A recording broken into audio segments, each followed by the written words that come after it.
Hello, everybody, and welcome back. Today we go to Lancashire, a place close to my heart.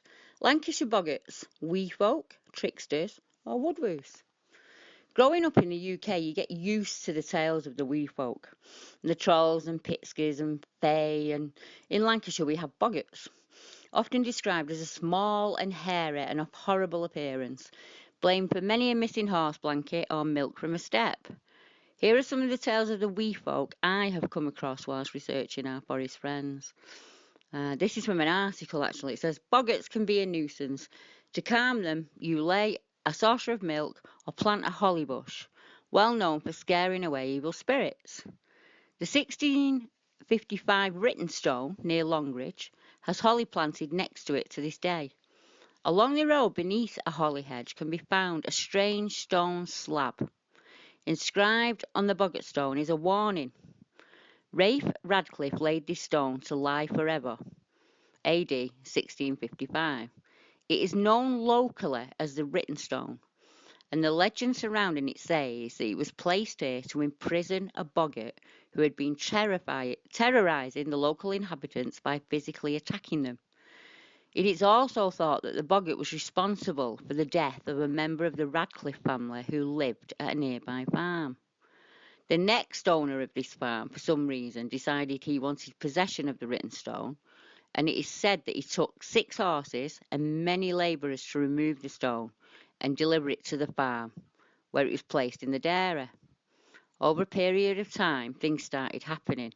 Accidents happened to people who came into contact with the stone.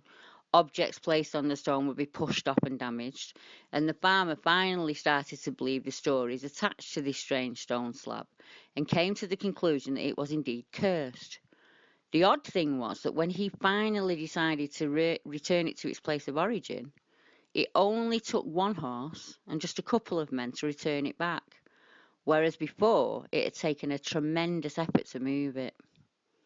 It is said that a local doctor, hearing about the story, scoffed at the tale and decided to take his horse and ride out to where the stone had been returned to, underneath the holly bush. When the doctor approached the boggart stone, a swirling mass was seen to emanate from the stone. This caused the horse to bolt for 2 miles and luckily took the doctor away from any immediate danger.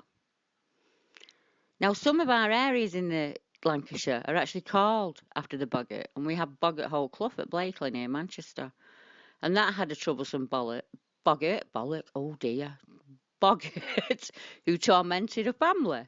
They decided to leave, but as their cart left the farm, a neighbour heard the squealing boggart on the cart coming with them, so resignedly the family returned to their home.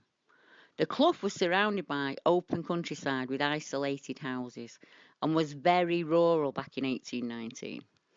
Known to be mischievous, boggarts are blamed for curdling milk or playing tricks on people, stealing food and laundry from the line, banging on house walls, eye shining the trees, and screeching and howling are all traits of a boggart. A feeling of dread can be felt when a boggart is nearby. Hanging a horseshoe above a door or leaving a pile of salt on your doorstep has been a suggestive way to keep the boggarts out of the house.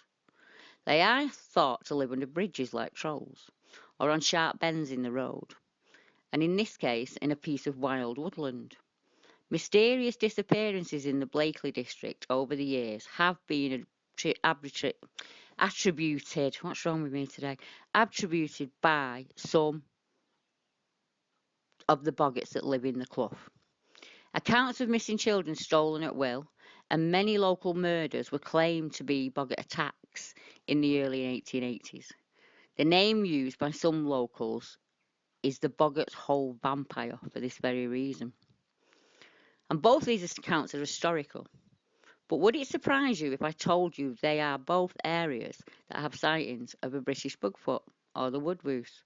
Both Longridge Fell and Boggarts Hole Clough are known for Bigfoot accounts.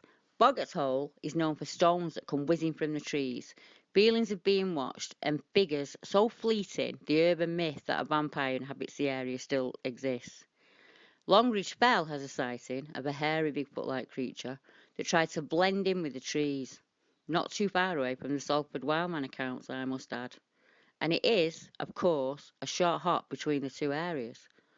So if any more tales come from my home county, I will be sure to let you know. Until next time, good night.